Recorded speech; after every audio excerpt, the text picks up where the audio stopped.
হযরত মুসা আলাইহিস সালাম বলছিলেন যে আল্লাহ তুমি নাকি ঘুমাও না। মুসা আলাইহিস সালাম তো খুব আদরের নবী, আল্লাহ পাকের খুব আদরের নবী, দারুণ আদর। আল্লাহ পাক বলছেন মুসা আমি তোমারে আমার জন্য বানাইছি। সুবহানাল্লাহ। কোরআন শরীফে আছে আল্লাহ পাক বলছেন মুসা আমি তোমারে আমার জন্য বানাইছি। তোমাকে যখন তোমার মা দরিয়ায় ভাসায় দিয়েছিল আমি তোমার বাক্সর দিকে তাকাইছিলাম। সুবহানাল্লাহ। আল্লাহ যদি বলেন আমি তাকাইছিলাম, সুবহানাল্লাহ। তোমারে আমার জন্য বানাইছি।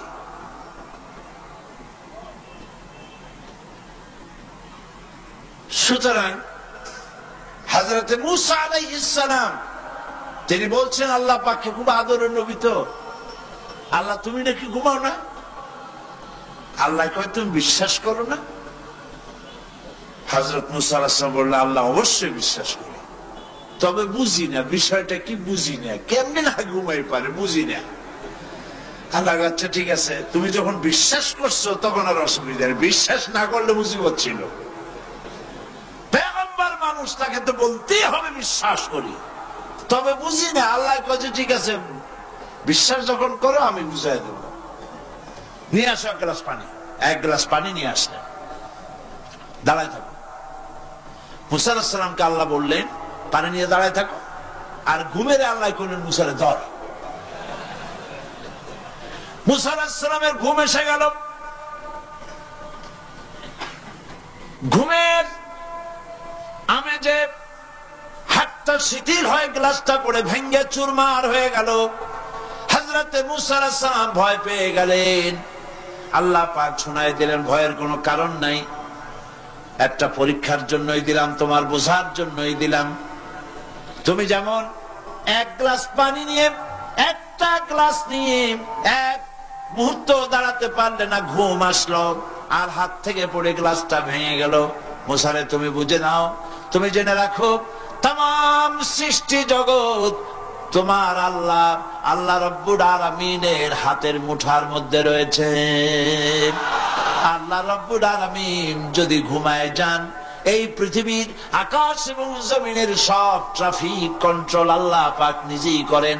যদি তিনি ঘুমায় যান সব শেষ হয়ে যায়। বাংলাদেশে কি হচ্ছে, পৃথিবীর কোথায় কি হচ্ছে তা আল্লাহ দেখছেন না? চিল্লায় বলো দেখছেন না? সে আল্লাহ রাব্বুল আলামিন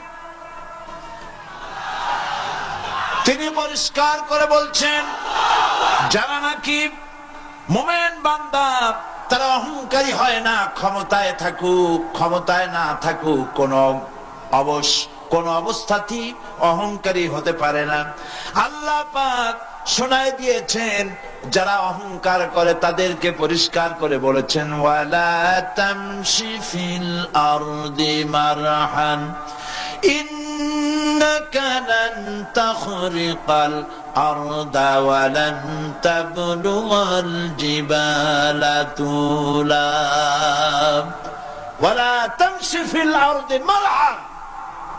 খবরদার আমার জমিনের উপরে অহংকারের পদে বড় হেঁটো না। দেখছেন না কত আছে অহংকার করে হাঁটে, জমিনের উপরে জুতা পায়ে দিয়ে মচ মচ করে হাঁটতে থাকে। ওয়ালা তামশি ফিল আরদি মারহা ইন্নাকা লান তাখরিকাল আরদা। তুমি কি তোমার পদাঘাত দিয়ে আমার জমিনটারে ফাটাই দিতে পারবা? বলেন পারবে? যদি শক্তি থাকে দাও লাথি, তোমার ঠ্যাং ভাঙবে, মাটির কিচ্ছু। ওয়ালান তাখরিকাল আরদা মা, তুমি আমার এই জমিনটাকে ধসাই দিতে পারবে না। আর ওয়ালান তাবলুগাল জিবালা তুলা, আর পাহাড়ের উচ্চতা লাফ দিয়ে তুমি ছাড়াই যেতে পারবে না। আমার জমিনও ফাটাইতে পারবে না লাথি দিয়া, লাফ দিয়া পাহাড়ের উচ্চতাও ছাড়াইতে পারবে না। তো এত লাফাও কেন? বলবেন কম লাফাও, শক্তি কম দেখাও। আল্লাহ রাব্বুল আলামিন আবার বলেন, وعباد الرحمن الذين يمشون على الأرض هونا। আল্লাহর বান্দা যারা, সত্যিকারের বান্দা যারা, তারা দুনিয়ার বুকে বিনয়ের সাথে হাঁটে, মাথা নিচু করে বিনয়ের সাথে হাঁটে। সুবহানাল্লাহ, আলহামদুলিল্লাহ। তুই আল্লাহর প্রতি ঈমানের সবথেকে বড় লাভ হচ্ছে আত্মমর্যাদা সম্পন্ন বানায়। ঈমান তাকে বিনয় এবং বিনম্র বানায়, অহংকারী বানায় না। আর অহংকার করে তুমি যাবা কই? কদ্দুর ক্ষমতা তোমার? আল্লাহ কোরআন শরীফের বহু আয়াত দিয়ে এই কথাগুলি বলেছেন। আর এটা গেল 2। 3 নম্বরে আল্লাহর উপরে ঈমান আনার, আমি কি বলতেছি বলুন তো দেখি, ফায়দা। আল্লাহর উপরে ঈমান আনার 3 নম্বরের ফায়দা হলো মুমিন ব্যক্তির মধ্যে বীরত্ব এবং নির্ভীক ভাব তার মধ্যে এসে যায়। সে নিজে মুজাহিদ, সে বীর, সে কাপুরুষ নয়। সুবহানাল্লাহ।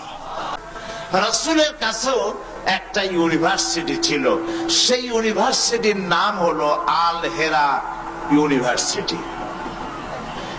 এই আল হেরা ইউনিভার্সিটির চ্যান্সেলর ছিলেন আল্লাহ রাব্বুল আলামিন, আর এর ভাইস চ্যান্সেলর হলেন মুহাম্মদুর রাসূলুল্লাহ সাল্লাল্লাহু আলাইহি ওয়াসাল্লাম। এই বিশ্ববিদ্যালয়ে যে সব ছাত্ররা তৈরি হয়েছিলেন, সেই সব ছাত্রদেরকে আপনারা কি চেনেন? সেসব ছাত্রদের নাম শুনুন। এই বিশ্ববিদ্যালয় থেকে যে সব ছাত্ররা বেরোলেন, তারা হলেন আবু বকর, ওমর, ওসমান, আলী, আমর ইবনুল আস, আব্দুর রহমান বিন আউফ, আবু উবাইদা ইবনুল জাররাহ, জুবাইর ইবনুল আওয়াম, জারির ইবনে বাজানি, আবু মুসা আশআরী, আবু হুরায়রা, আবু জাফর গিফারি, আবু যর গিফারি রিদওয়ানুল্লাহ তাআলা আলাইহিম আজমাইন। এই সব ছাত্র ওই বিশ্ববিদ্যালয় থেকে তৈরি হয়েছিল। আজ যদি পৃথিবীর সমস্ত বিশ্ববিদ্যালয় একত্রিত হয়ে প্রচেষ্টা চালায়, হযরত ওমরের মতো একজন মানুষ বানাতে পারবে কি? পারবে? তাহলে রাসূল করিম সাল্লাল্লাহু আলাইহি ওয়াসাল্লাম তার ওই বিশ্ববিদ্যালয়ের সিলেবাসে বই ছিল মাত্র 2খানা।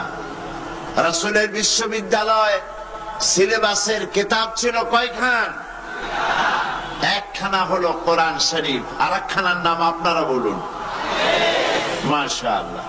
1খানা হলো কোরআন, আর একখানার নাম হাদিস। কোরআন আর হাদিস দিয়ে রাসূল করিম সাল্লাল্লাহু আলাইহি ওয়াসাল্লাম সিলেবাসের মাত্র 2খানা বই দিয়ে গোটা বিশ্বের মানব মণ্ডলীর বিরাট তাদের মস্তিষ্ক এবং চিন্তার জগতে আলোড়ন সৃষ্টি করেছিলেন। রাসূল যে সমাজ তৈরি করেছিলেন, ওই সমাজ পৃথিবীর মানুষের কাছে আর ফিরে আসে নাই। তবে হ্যাঁ, আসতে পারে, যেহেতু সিলেবাসের সে 2খানা কিতাব আজও আছে। না নাই?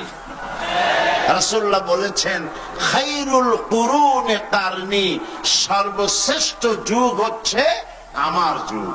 সর্বশ্রেষ্ঠ যুগ কার? রাসূলের যুগ। আমি আপনাদের সামনে কোরআনে কারীমের তাফসীর পেশ করব ইনশাআল্লাহ। বলি ইনশাআল্লাহ।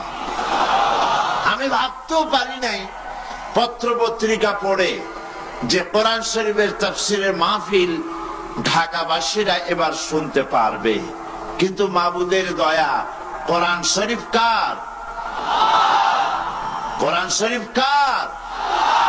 তিনি ইচ্ছে করেছেন শোনাবেন, তাই শুনবার পরিবেশ আল্লাহ নিজেই তৈরি করেছেন। সমস্ত প্রশংসা আমার রবের। জোরে কোন আলহামদুলিল্লাহ। আমি আপনাদেরকে তাফসীর শোনাবো ইনশাআল্লাহ। তবে সাংবাদিকরা চলে যাবেন, আমাদের প্রিয় সাংবাদিক বন্ধুগণ, ওনারা চলে যাবেন তাড়াতাড়ি করে, যেহেতু তাড়াতাড়ি ওনারা না গেলে পত্রিকায় জায়গা পায় না।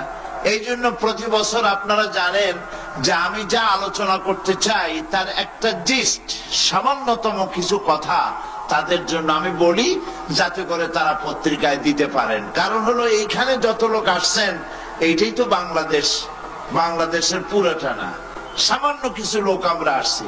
সারা দেশের মানুষ জানতে পারবেন ওনাদের মাধ্যমে, যদি ওনারা মেহেরবানি করে এটা পত্রিকায় হাইলাইট করেন। ঠিক কিনা বলেন? সেই জন্য আজকে আমি যে বিষয়ে আলোচনা করব তার একটা জিস্ট ওনাদেরকে দিচ্ছি, আপনারাও সেই ভাগে শুনে নেন। এবং এরপরেই আমি কোরআনে কারিমের তাফসীর শুরু করব। চিন্তা করেছি আমি আজকে সারাদিন যে কোন জায়গা থেকে শুরু করলে ভালো হয়। শেষ পর্যন্ত আমার খেয়াল এসেছে যে আমাদের মধ্যে ইমানের ঘাটতি পড়েছে। জাতির মধ্যে, জাতির ভিতরে সবচাইতে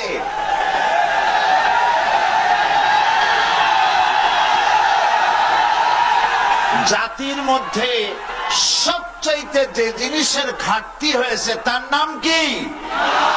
ঈমান। আমি আজকে ঈমানের ব্যাপারে কথা বলবো ইনশাআল্লাহ। সেটা কোন সূরা থেকে আমি শুনায় দেই। সূরা আস-সাফের 10 এবং 11 নম্বর আয়াত থেকে আমি তাফসীর শুরু করব ইনশাআল্লাহ। আল্লাহ যদ্দুর নেন, আজকে পারলে পুরোটা আজকে করব, না হয় কালকে করব, না হয় শেষ দিনে পুরোটা শেষ করে ফেলবো বেমাশিয়াতিল্লাহ তাআলা। আমি আল্লাহর কাছে সাহায্য চাই যে কথাগুলি বললে পরে এই সময় গোটা জাতির জন্য উপকার হবে, আমার জন্য, আমার দেশের জন্য, আমার জাতির জন্য, আমার মাজলুম জনতার জন্য যে কথাগুলি ফায়দা হবে, আল্লাহ পাক সেই কথাগুলি যেন বলার তৌফিক তারে গোলামকে এনায়েত করেন। কোরআনের কেউ যদি প্রশ্ন করে যে কোরআনের মূল টার্গেট কি, কি জিনিসের দাওয়াত মানুষের সামনে কোরআন পেশ করেছে, তাহলে বলতে হয় যে দাওয়াতটা দিয়েছে সর্বপ্রথম, সে দাওয়াতের নাম হচ্ছে ঈমান। সে দাওয়াতের নাম ঈমান। বিস্তারিত কথা আমি সামনে বলবো। তো আমি এখন যে জিস্ট সাংবাদিক ভাইদের জন্য বলতে চাই সেটা হলো এই, যে মুমিন ব্যক্তির নিকট ইসলামের সর্বপ্রথম দাবি হচ্ছে ঈমান। আর এই ঈমান আল্লাহ এবং তার রাসূলের পেশকৃত কতগুলি বিষয়ের প্রতি নিঃশর্ত বিশ্বাসের নাম হচ্ছে ঈমান। শুধু নামাজ, রোজা এবং উমরা পালনের মাধ্যমে ঈমানের দাবি পূরণ হয় না। জীবনের সকল দিক এবং বিভাগে আল্লাহ এবং রাসূলের পূর্ণাঙ্গ নিঃশর্ত আনুগত্যই ঈমানের দাবি। এর বিপরীত আচরণের নাম মুনাফিকি বা কুফরি। আমাদের দেশে দুর্ভাগ্যজনক ভাবে, অত্যন্ত দুর্ভাগ্যজনক ভাবে রাষ্ট্রীয় পৃষ্ঠপোষকতায় ঈমানের বিপরীত কার্যক্রম শুরু হয়েছে। যেমন আগুনকে সম্মান প্রদর্শন করা, ভাস্কর্যের নামে যত্রতত্র মূর্তি নির্মাণ করা, মানুষের প্রতিকৃতি ছবি স্থাপন এবং তাতে মাল্যদান করে মাথা নিচু করে সম্মান প্রদর্শন করা, কপালে তিলক পরা, হিন্দুয়ানি কায়দায় বর্ষবরণ করা, বসন্ত মেলা, পৌষ মেলা, ভালোবাসা দিবসের নামে বেহায়াপনা, মঙ্গল প্রদীপ জ্বালানো ইত্যাদি বাঙালি সংস্কৃতির নামে যা কিছুই করা হচ্ছে তার অধিকাংশই দ্বীন এবং ঈমানের সাথে আদৌ সঙ্গতিপূর্ণ নয়। আমরা লক্ষ্য করেছি দেশে যেটা হচ্ছে সেটা হচ্ছে হজ এবং উমরার নামে আমাদের নেতৃবৃন্দ এবং সরকারের উচ্চ পর্যায়ের ব্যক্তিবর্গ হজ এবং উমরার নামে মক্কা মদিনা গমন করেন, কিন্তু দাদা বাবুদেরকে খুশি করার জন্য গয়া, কাশী বা শান্তিনিকেতন থেকে সংস্কৃতি আমদানি করেন। এটা আর যাই হোক, এর নাম মুসলমানই নয়, এর নাম হচ্ছে সুস্পষ্ট মুনাফিকি। এখন অবস্থা দৃষ্টে যা আমরা দেখতে পাচ্ছি তা হলো এই, ধর্মনিরপেক্ষতার নামে ইসলামের ইতিহাস, ঐতিহ্য, সংস্কৃতি চিরতরে মুছে ফেলার জন্য মারাত্মক ষড়যন্ত্র চলছে। আরেকটি বিষয় হলো, দেশে জনগণের নিকট তাওহীদের ধারণা স্পষ্ট না থাকার কারণে শিরক আর বেদাত মারাত্মক আকার ধারণ করেছে। সবের নিয়তেই লোকেরা অজ্ঞতাবশত শিরক করছে, পীর পূজা, মাজার পূজা, আস্তানা পূজা করে মানুষ তাদের ঈমান নষ্ট করছে। অন্যদিকে সাধারণ মানুষের অজ্ঞতার সুযোগ নিয়ে স্বার্থান্বেষী মতলববাজ কিছু লোক নিজেদেরকে অলি সম্রাট, সুফি সম্রাট, হুসনাক সম্রাট ইত্যাদি দাবি করে ইসলামের বিকৃত ব্যাখ্যা দিয়ে জনগণকে বিভ্রান্ত করছে। তাসাউফের মতো মহান এবং পবিত্র বিষয়টিকে ব্যবসার হাতিয়ার বানিয়ে ওরস শরীফ, গোসল শরীফ, নরস শরীফ, খসরস শরীফ এর নামে কুল্লু শরীফ করে মুসলমানদেরকে বিভ্রান্ত করছে। এমত অবস্থায় প্রত্যেক মুসলমান নরনারীকে ইসলামের সর্বপ্রধান এবং সর্বপ্রথম দাবি ঈমানকে কোরআন এবং হাদিসের আলোকে বুঝে নিতে হবে এবং এর দাবি পঙ্খু রূপে মুসলমানদের মেনে চলতে হবে। এই হলো আজকের বক্তৃতার সারাংশ আমি সাংবাদিক ভাইদের জন্য তুলে ধরলাম। কোরআনে কারীমের মূল দাওয়াত হচ্ছে ঈমান। সেই কথাটি কোরআনে কারীম থেকে আল্লাহ পাক বলছেন। আমরা চাই পৃথিবীতে শান্তি চাই আর আখিরাতে মুক্তি চাই। কয়টা জিনিস চাই আমরা? বলুন, কয়টি জিনিস চাই? দুটি জিনিস। একটা চাই পৃথিবীতে শান্তি আর আখিরাতে মুক্তি। এই তিনটি জিনিস আমরা দাবি করি বা চাই। এখন এই শান্তি, দুনিয়ার শান্তি এবং আখিরাতের মুক্তি কিভাবে হবে, সেজন্য আল্লাহ পাক বলছেন, ইয়া আইয়ুহাল্লাযীনা আমানু হাল আদুল্লুকুম আলা তিজারাতিন তুনজিকুম মিন আযাবিন আলীম تؤمنون بالله ورسوله وتجاهدون في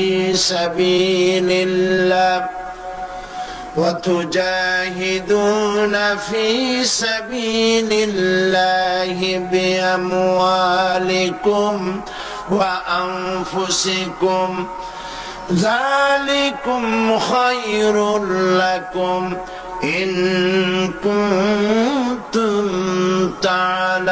تعلمون صدق الله العظيم।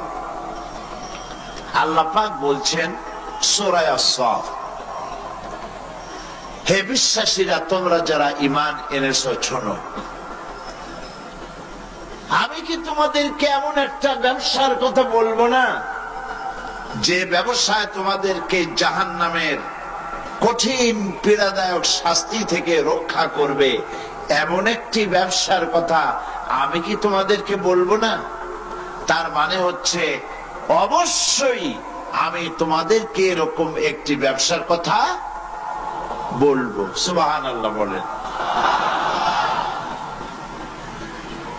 কিভাবে চললে পরে জাহান্নাম থেকে মুক্তি পাওয়া যাবে সে কথাটি আল্লাহ পাক গোপন রাখেননি, ওপেন সিক্রেট। তিনি তো বান্দাদেরকে এজন্য সৃষ্টি করেন নাই যে বান্দাগুলি তিনি সব জাহান্নামে দিবেন। তিনি তৈরি করেছেন মানুষকে হেদায়েত যেন তারা পায়, সেই জন্য আল্লাহ পাক তাকে জ্ঞান দিয়েছেন, নবী দিয়েছেন, কিতাব দিয়েছেন। আল্লাহ পাক বলছেন আমি অবশ্যই এমন একটা ব্যবসার কথা তোমাদেরকে বলবো। সেই ব্যবসাটা কি? তুমিনুনা বিল্লাহি ওয়া রাসূলিহি ওয়া তুজাহিদুনা ফি সাবিলিল্লাহি বিআমওয়ালিকুম ওয়া আনফুসিকুম যালিকুম খায়রুল লাকুম ইন কুনতুম তা'লামুন। সেই ব্যবসাটা হচ্ছে, সেই ব্যবসার জন্য 3টা পুঁজি লাগবে। কয়টা পুঁজি? একটা হচ্ছে ঈমান বিল্লাহ, আল্লাহর প্রতি ঈমান। আরেকটা হচ্ছে রাসূলের প্রতি ঈমান। আরেকটা হচ্ছে আল্লাহ রাস্তায় জিহাদ করা, মাল দিয়ে আর জান দিয়ে। এই 3টি জিনিস। ঈমান আনা ফরজ। ঈমান আনা কি? আল্লাহর প্রতি ঈমান আনা কি? রাসূলের প্রতি ঈমান আনা কি? এবং আল্লাহ রাসূলের আইন প্রতিষ্ঠার জন্য জিহাদ করা কি? 3টি জিনিসকে আল্লাহ পাক ফরজ করে দিয়েছেন। কে ফরজ করেছেন? আসুন ধীরে ধীরে আমরা এই 3টি বিষয় আলোচনা করি। ব্যবসার কথাটা আল্লাহ বললেন কেন? ব্যবসার কথাটা এই জন্য বলেছেন, এর মধ্যে 2টি কারণ আছে। একটা কারণ হলো এই যে মানুষেরা ব্যবসাটা বোঝে খুব ভালো। ব্যবসার দিকে মানুষের মনটা খুব আকৃষ্ট থাকে। অল্প কাজ করে যদি বেশি মুনাফা পাওয়া যায়, মিনিমাম লেবার ম্যাক্সিমাম প্রফিট, মানুষ দেখবেন লাফায় পড়বে সেই কাজের জন্য। মাওলানা এহতেশামুল হক থানভী রাহমাতুল্লাহ আলাইহি তার এক ওয়াজের মধ্যে বলেছেন, আমি শুনেছিলাম, তিনি বলেছেন কিয়ামতের দিন, এটা রূপক কথা, কোরআন হাদিস নয়। কিয়ামতের দিন এক ব্যক্তিকে উপস্থিত করা হবে, তাকে ফেরেশতারা জিজ্ঞেস করবে যে আল্লাহর বান্দা, তোমার তো নেক এবং পুণ্য, পুণ্য এবং পাপ, নেক এবং বদ, 2টি জিনিসই সমান সমান। এখন বলো তুমি কোথায় যাবা? তুমি কি বেহেশতে যাবা না তুমি দোজখে যাবা? লোকটি বলছে, সেই লোকটি ছিল খুব বড় ব্যবসায়ী। সে বলছে, ফেরেশতা ভাই, আমি দোজখও চিনি না, বেহেশতও চিনি না, যেখানে গেলে আমার 2 পয়সা লাভ হবে সেইখানে আমি তোমায় আমারে পাঠাও। এর দ্বারা বোঝা যায় যে মানুষেরা ব্যবসার দিকে খুব বেশি আকৃষ্ট থাকে। যদি লস হয় দারুণ ভাবে মন খারাপ করে, একেবারে যায় যায় অবস্থা হয়ে যায়। এই জন্য ব্যবসার কথা আল্লাহ তুলে ধরলেন, যাতে করে মানুষের মনটা ব্যবসার কথা শুনে আকৃষ্ট হয়। এ হলো এক। 2 নম্বরে, ব্যবসা করতে শুধুমাত্র পুঁজি লাগে না, আরো অনেক কিছু লাগে। শুধু পুঁজি হলে কি ব্যবসা হয়? যদি শুধু পুঁজিতে ব্যবসা হয় তাহলে আপনারা চেষ্টা করেন না। 10 লাখ টাকা নিয়ে নামেন, ব্যবসা সম্পর্কে কোনো জ্ঞান নাই,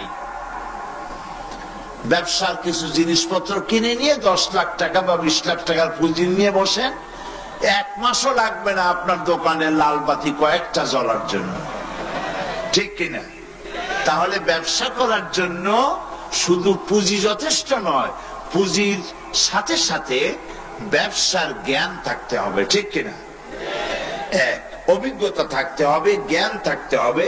এবং ব্যবসায় পুঁজি খাটাইয়া জ্ঞান নিয়ে বসে থাকলে হবে না, শ্রম দিতে হবে, লেবার দিতে হবে, রাত জাগতে হবে, চেষ্টা করতে হবে।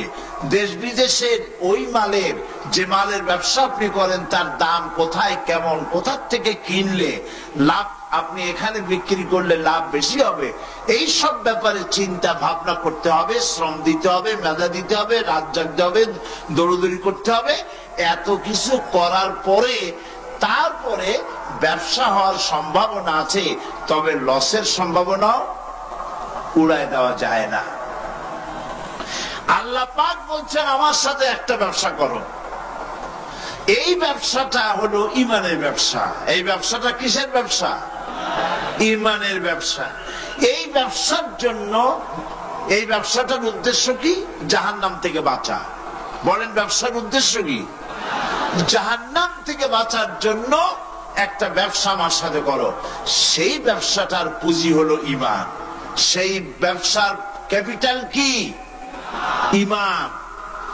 সেই ঈমান লাগাইয়া বসে থাকলে হবে না, শুধু পড়লে হবে না লা ইলাহা ইল্লাল্লাহ, লা ইলাহা।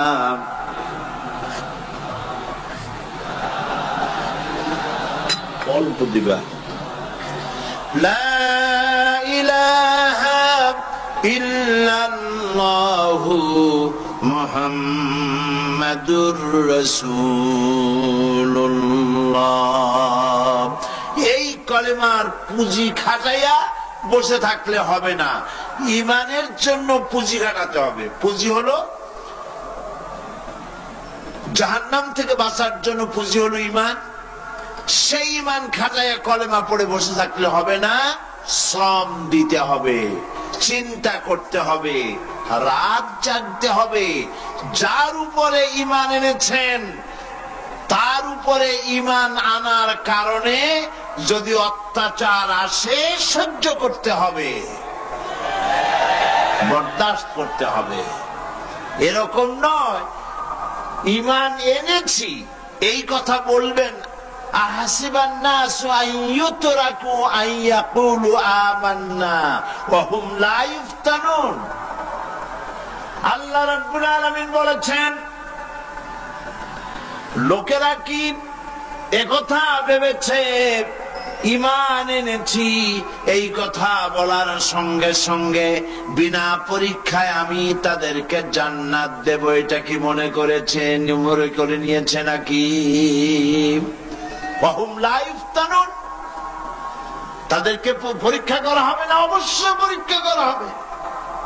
শুধু ঈমান এনেছে এই পুঁজি খাটালে হবে না, পরীক্ষা দিতে হবে, কষ্ট করতে হবে, মার খাইতে হবে, জেলে যেতে হবে, পরিশ্রম করতে হবে। এই ময়দানই হচ্ছে উত্তপ্ত ময়দান। এই ময়দান কি ময়দান? এইটা কুসুমাস্তীর্ণ নয়, এটা কণ্টকাকীর্ণ ময়দান। সুতরাং আল্লাহ পাক বলছেন পরীক্ষা দিতে হবে। এই ঈমান আনলে পরে ঈমানের পুঁজি খাটাইয়া, তুমি যেমন ব্যবসার পুঁজি দিয়া চুপ করে বসে থাকলে যেমন ব্যবসা হয় না, এখানেও ব্যবসা হবে না কলেমা পড়িয়া। শুধু কলেমা পড়তে হবে, বিশ্বাস করতে হবে, এটার জন্য কাজ করতে হবে এবং কালেমা ভিত্তিক শাসন প্রতিষ্ঠার জন্য আন্দোলন করতে হবে, ময়দানে থাকতে হবে। আর এই কাজগুলি করলে পরে তখন আল্লাহ রাব্বুল আলামিন রাজি হবেন, খুশি হবেন, এর পূর্বে নয়। তবে দুনিয়ার ব্যবসা করতে গেলে সেই ব্যবসায় লাভও আছে, নোকসানও আছে। আল্লাহ রাব্বুল আলামিন বলেন, আমার সঙ্গে যে ব্যবসাটা করবে ওই ব্যবসাটা হচ্ছে তিজারাতান লান তাবুর। আমার সাথে যে ব্যবসা করবে এই ব্যবসায় নোকসানের কোন সম্ভাবনা নাই, কোন লস নাই। বাঁচলেও লাভ, জেলে গেলেও লাভ, ফাঁসির মঞ্চে চললেও লাভ, মরে গেলেও লাভ, মার খাইলেও লাভ। এটা সব জায়গায় লাভ আর লাভ। সুবহানাল্লাহ বলতে ইচ্ছে করে না? কারণ তুমি মার খাচ্ছ কার জন্যে? জেলে যাচ্ছ কার জন্যে? ফাঁসির মঞ্চে চড়ছ কার জন্যে?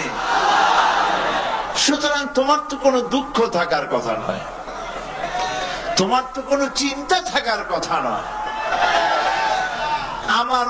আমাকে তো আমার আল্লাহ শিখেই দিছেন কি, কুল ইন্না সালাতি ونسكي ومحياي ومماتي لله رب العالمين। পড়েন আমার সাথে, সবাই পড়েন।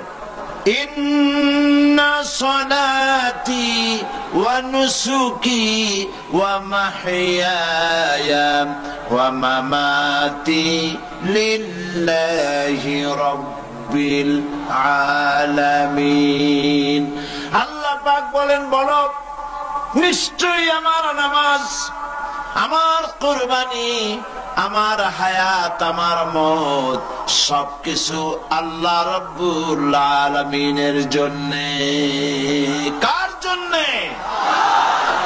তাহলে মুমিনের কি কোনো দুঃখ থাকার কথা, কোনো কষ্ট থাকার কথা? নিশ্চয়ই নয়। মুমিন সর্বাবস্থায় আল্লাহর উপরে রাজি থাকবে, খাইরিহি ওয়া শাররিহি মিনাল্লাহি তাআলা। আমার উপরে যদি কোনো বিপদ আসে অথবা আমার যদি কোনো সুখ আসে, সবকিছু কার পক্ষ থেকে?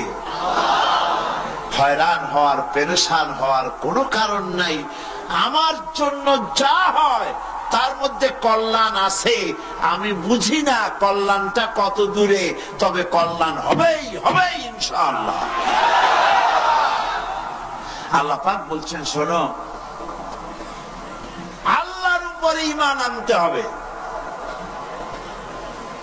তুমিনুনা বিল্লাহ। আমরা কি জাহান্নাম থেকে বাঁচতে চাই? তাহলে আল্লাহ পাক বলছেন আমার উপর ঈমান আনো। এখন আল্লাহর উপর ঈমান আনার জন্য 4টি শর্ত আছে। কয়টি শর্ত? মুখস্থ করেন। আল্লাহর উপর ঈমান আনার জন্য 4টি শর্ত। 1 নম্বরের শর্ত হচ্ছে আল্লাহ পাক আছেন, এটা বিশ্বাস করতে হবে। অনেক মুমিনও অনেক সময় প্রশ্ন করে বসে বিপদ দেখে, আল্লাহ কি আছে? এই চিন্তাই, এই ধরনের পেরেশানি আর হতাশ হয়ে কথা বলতে পারে কেবলমাত্র যাদের ঈমান যত দুর্বল, বিপদে তারা তত বেশি হতাশ হয়। আর ঈমান যত সবল, সে জানে যে আল্লাহ পাকের ফয়সালার অতিরিক্ত কিচ্ছু হবে না। যা হবে সবটাই আমার আল্লাহর ফয়সালা। কার ফয়সালা? সুতরাং আল্লাহ পাকের উপরে ঈমানটা আনতে হলে 4টি শর্ত লাগবে। আমি আশা করি এই কথাগুলি আমি আল্লাহর সাহায্য চাচ্ছি, আল্লাহ যেন বলার তৌফিক দেন এবং আমাদের বোঝার তৌফিক দেন। একটা হচ্ছে আল্লাহর উপরে ঈমান এনেছি, এই কথাটা বললেই হবে না। ঈমান এনেছি, 4টি শর্ত লাগবে। প্রথম হচ্ছে আল্লাহ আছেন, এটা স্বীকার করতে হবে, বিশ্বাস করতে হবে। 2 নম্বরে আল্লাহর গুণাবলী সহ আল্লাহকে বিশ্বাস করতে হবে। 3 নম্বরে আল্লাহর ক্ষমতাটাকে স্বীকার এবং বিশ্বাস করতে হবে। 4 নম্বরে আল্লাহ পাকের আদেশ এবং নিষেধ, এর উপরে বিশ্বাস করতে হবে। আসুন একটা একটা করে আলোচনা করি। 1 নম্বরে আল্লাহ আছেন। আমার মনে হয় এই ব্যাপারে বক্তৃতা করার কোনো দরকার নাই, কারণ আল্লাহ নাই এই চিন্তা যারা করে তাদের এই মাহফিলে এসে বসার কোনো জরুরত নেই, ঠিক কিনা? তা আমি ধরে নিতে পারি যে যারা আসছেন, বসে আছেন, দাঁড়ায় আছেন, সব আল্লাহরে বিশ্বাস করে। সুবহানাল্লাহ। আল্লাহ ছিলেন, আছেন, থাকবে। যারা বিশ্বাস করে না, এগুলো পোড়া কপাল, ঠিক কিনা? এই পোড়া কপালে। তবে আমি যদ্দূর লেখাপড়া করেছি, যদ্দূর আমি পড়াশোনা করেছি, তাতে আমি দেখেছি আল্লাহ সম্পর্কে সন্দেহ পোষণ কোন কৃষক করে না, কোন রিক্সাওয়ালা করে না, কোন কুলি মজুর করে না, কোন সিলেবাদাম বিক্রেতা করে না, কোন মাঝিরা, নৌকার মাঝিরা করে না, সাধারণ মানুষেরা করে না। আল্লাহর ব্যাপারে কোন সন্দেহ পোষণ করে না। সন্দেহ পোষণ করে কারা? বুদ্ধি ঠেলায় মাথায় চুল নাই যাদের। ওই কয়েকটা পাতা ইংরেজি বই পড়ছে, আরে থামো, ওই আরে নাইছো না, থামো। তো কথা হচ্ছে যে ইউনিভার্সিটিতে কয়েকদিন ঘোরাফেরা করছে, শান্তিনিকেতন থেকে ফায়েজ ও বারাকাত লাভ করেছেন। এরপরে বলছে সব বুঝেছি। লোকেরা জিজ্ঞেস করে, বাবাজি কি বুঝেছ? There is no god. ওর বাপের মাথা বুঝছে আল্লাহ বলতে কেউ নাই, লেখাপড়া করে এইটা বুঝছে। হায় রে কপাল পড়া।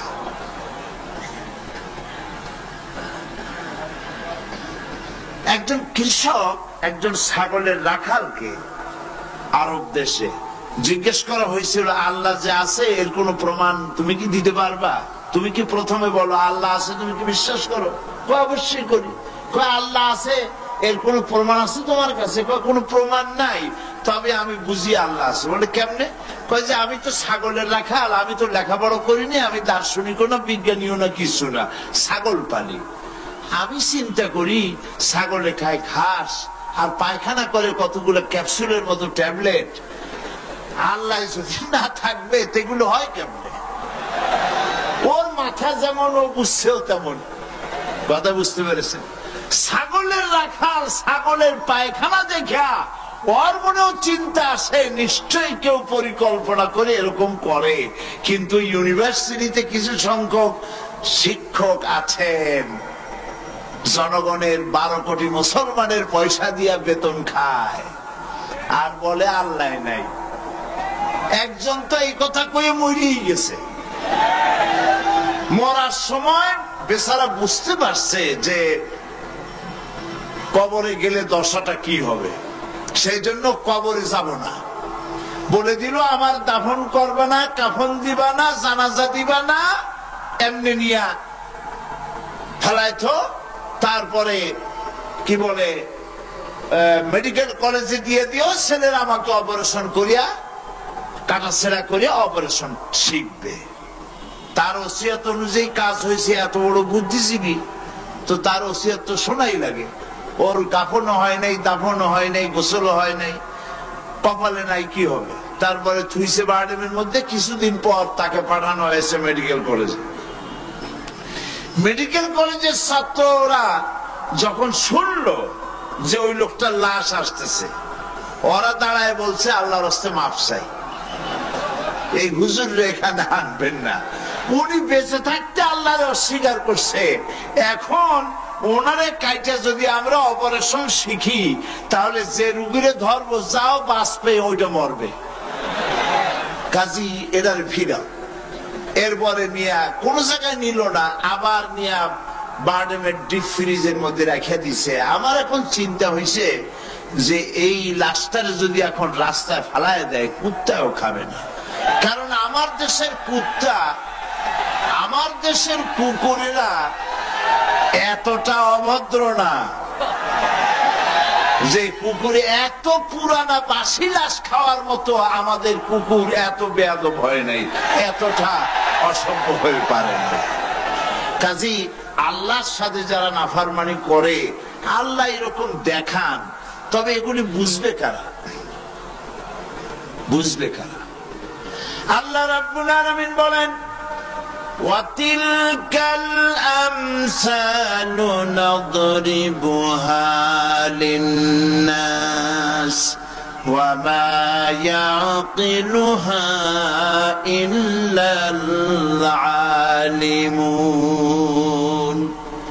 অসংখ্য দৃষ্টান্ত এই পৃথিবীর বুকে ছড়ায় রেখেছি। এসব দৃষ্টান্ত থেকে উপদেশ গ্রহণ করতে পারবে তারা যাদেরকে আমি রব্বুল আলামিন জ্ঞান দান করেছি, যাদের জ্ঞান দিয়েছি। ওরা তো জ্ঞান পায়নি, ওরা পাইছে বুদ্ধি। ওরা কি পেয়েছে? বুদ্ধি। আল্লাহ কোরআন শরীফে কোথাও বলেন নাই যে তোমরা আমার কাছে দোয়া করো, আল্লাহ আমার বুদ্ধি বাড়ায় দাও। আছে না এরকমের কথা?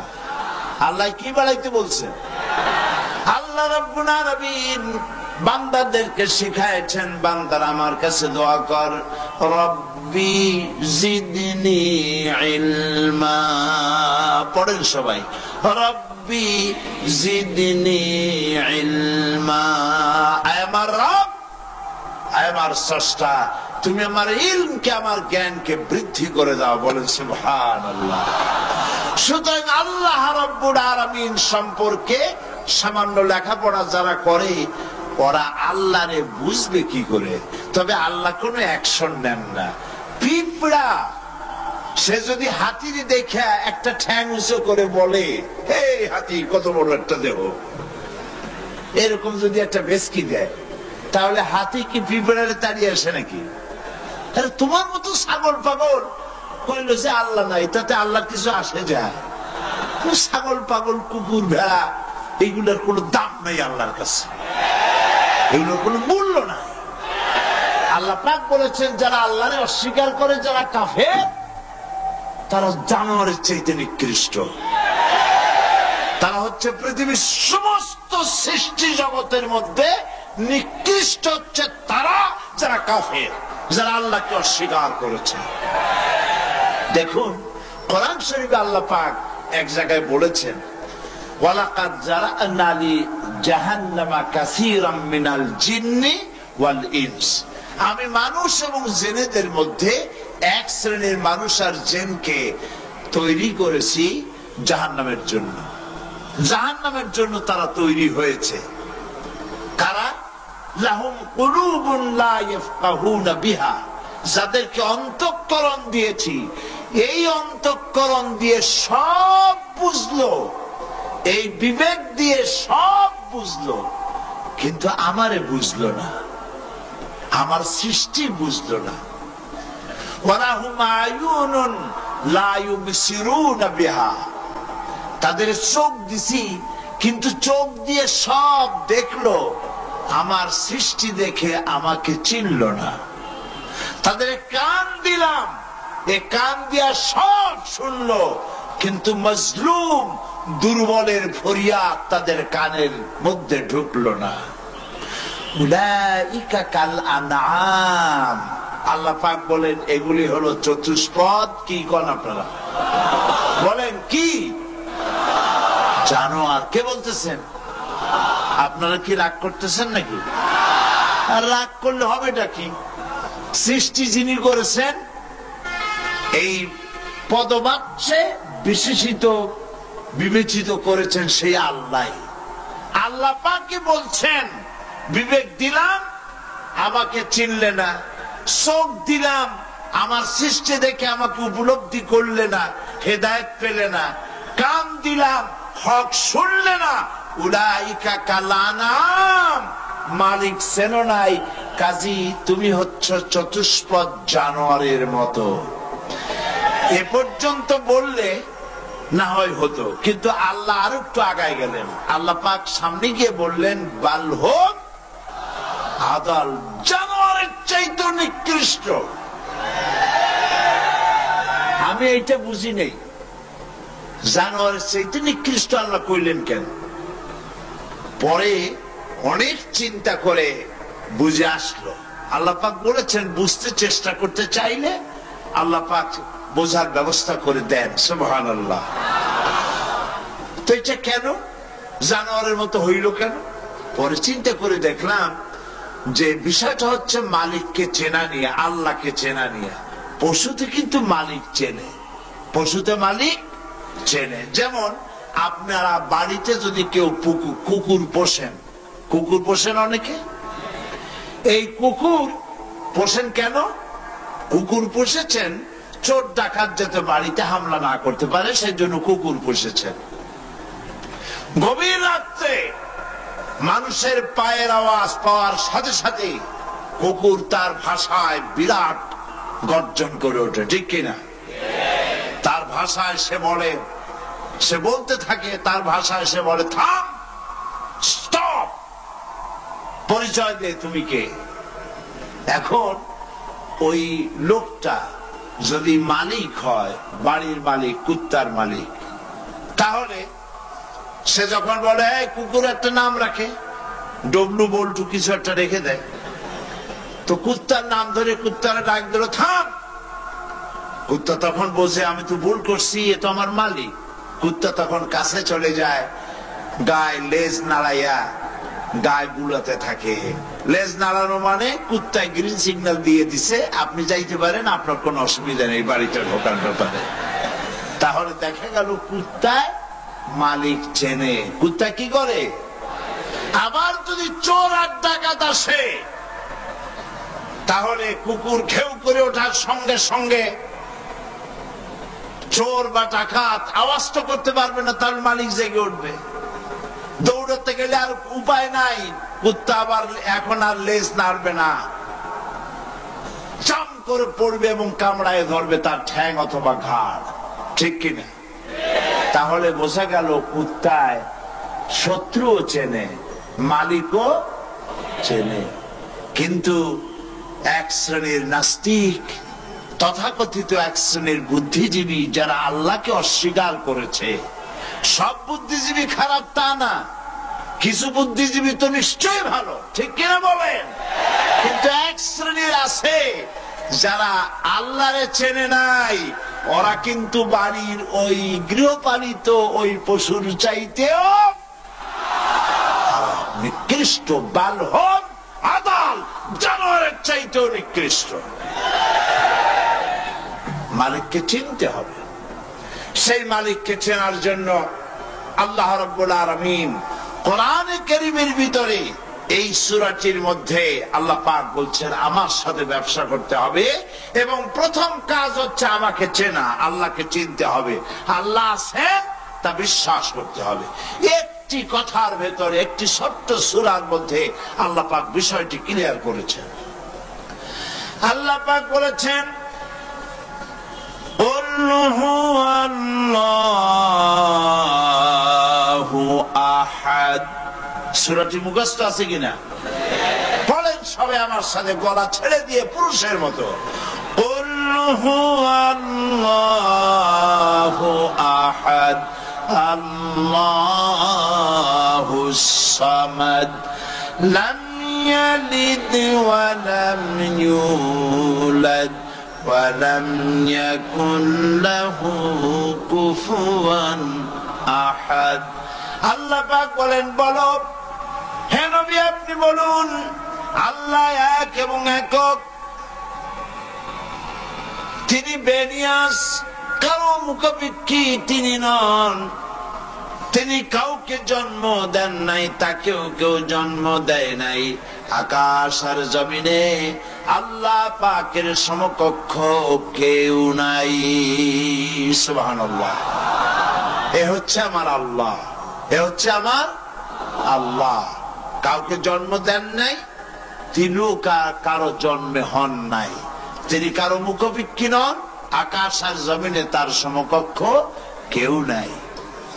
সুতরাং এই হচ্ছে আল্লাহ পাক, তার জাতকে, তার অস্তিত্বকে মানতে হবে, স্বীকার করতে হবে। এটা গেল এক নম্বর। দু নম্বরের কথা হচ্ছে, যেহেতু ইমানের উপরে আমি ব্যাপক কথা আলোচনা করতে চাই ইনশাআল্লাহ, সেই জন্য খুব বেশি ব্যাখ্যা দিচ্ছি না। দুই নম্বরে হচ্ছে, আমি বলছিলাম কয়টা শর্ত? চারটে। এক নম্বর কি? আল্লাহর অস্তিত্ব। দুই নম্বরে হচ্ছে আল্লাহর গুণাবলী, গুণাবলীকে স্বীকার করা। পানিকে বিশ্বাস করতে হবে, পানি ডুবাই দিতে পারে, ভিজাইতে পারে। পানির এই ধর্ম সহকারে, এই শক্তি সহকারে পানিকে বিশ্বাস করতে হবে। পয়জনকে বিশ্বাস করতে হবে, তাকে পান করলে আমি মরে যেতে পারি। সাপে দংশন করলে মরে যেতে পারি, সাপকে এভাবে বিশ্বাস করতে হবে। বাঘকে বিশ্বাস করতে পারে, হতে হবে যে সে যে কোনো মুহূর্তে আমাকে হামলা করতে পারে। প্রত্যেক জিনিসের শক্তি সহকারে, আগুন সে জ্বালাতে পারে, পোড়াতে পারে, এই শক্তি সহকারে বিশ্বাস করতে হবে। আল্লাহরে বিশ্বাস করবেন কিভাবে? আল্লাহর গুণাবলী সহকারে। বলেন আল্লাহকে বিশ্বাস করবেন কিভাবে? গুণাবলী সহকারে বিশ্বাস করতে হবে। শুধু যদি বলেন আল্লাহর বিশ্বাস করি হবে না, আল্লাহর গুণ সহকারে বিশ্বাস করতে হবে। এক নম্বর গুণিত হচ্ছে আল্লাহ হচ্ছেন খালিক, তিনি হচ্ছেন স্রষ্টা। আল্লাহকে আমার স্রষ্টা, আমার রব, গোটা বিশ্বের রব, বিশাল আকাশের মালিক, জমিনের মালিক, বিস্তীর্ণ এই পৃথিবীর মালিক, সব কিছুর একচ্ছত্র মালিককে আল্লাহ পাককে স্রষ্টা হিসেবে মানতে হবে। তিনি সৃষ্টি করেছেন, তিনি রব, তিনি সৃষ্টি করেন, তিনি প্রতিপালন করেন, তিনি পূর্ণতায় পৌঁছে দেন। এই হিসাবে তিনি তাকে বিশ্বাস করতে হবে। গোটা সৃষ্টিকে প্রতিপালন করার জন্য পানি দরকার। এই পানির বন্দোবস্ত কে করেছেন? বলেন, কে করেছেন? এই পৃথিবীর 4 ভাগের 3 ভাগ কি? বলেন কি? পানি। আর 1 ভাগ স্থল। এই অতিরিক্ত পানি যে আল্লাহ বানালেন, 3 ভাগ পানি 1 ভাগ স্থল, এই পানি কি খামোখা বানিয়েছেন? না, এই পৃথিবীকে বাঁচায় রাখার জন্যই আল্লাহ পাক পানি বানায় রেখেছেন, অতিরিক্ত পানি বানাইছেন। আবার ওই পানি সব জায়গায় পৌঁছতে পারবে না বলে আল্লাহ বিরাট জলাধার বানিয়েছেন, সমুদ্র, মহাসমুদ্র, বিরাট বিরাট দরিয়া। এতে পানি সব জায়গায় পৌঁছবে না বলে আল্লাহ পাক আবার খাল বানিয়েছেন, নদী বানিয়েছেন, বিল বানিয়েছেন, হাওড় বানিয়েছেন। মাটির পরতে পরতে আল্লাহ পাক পানি রেখে দিয়েছেন। সুবহানাল্লাহ। তারপরে এতেও হবে না, সেই জন্য আল্লাহ পাক আবার সমুদ্র থেকে পানিগুলি তুলে মেঘমালায় পরিণত করে বৃষ্টির আকারে ফোঁটা ফোঁটা পানি দিয়ে কোথায় কোথায় শুকনা একটা বালুকণা আছে তাকেও খুঁজে বার করে পানি দিয়ে আল্লাহ পাক সিক্ত করে দেন, ভিজায় দেন। এ হচ্ছে আল্লাহ। তার এই প্রতিপালনের শক্তি সহকারে, গুণ সহকারে তাকে বিশ্বাস করতে হবে। সবকিছুর স্রষ্টা তিনি, মালিক তিনি। ওই আল্লাহ রাব্বুল আলামিন, তার গুণাবলী সহকারে বিশ্বাস করতে হবে। তার গুণ হচ্ছে তিনি খালিক, তিনি মালিক, তিনি রাজ্জাক। সকলের খাবার তিনি পৌঁছান, কারো খাবার তিনি, পৃথিবীতে যত প্রাণী তৈরি করেছেন সকলের খাবারও তিনি তৈরি করে দিয়েছেন। আল্লাহ পাক বলেছেন, ওয়া মা মিন দাব্বাতিন ফিল আরদি ইল্লা আলাল্লাহি রিজকুহা। পৃথিবীর ভিতরে এমন কোন প্রাণী নাই, এমন কোন জীব নাই যার রিজকের দায়িত্ব আমি আল্লাহ গ্রহণ করি নাই। সুবহানাল্লাহ। সকল প্রাণী জগতের খাবার কে তৈরি করেছেন? খাবার পৌঁছেছেন কে?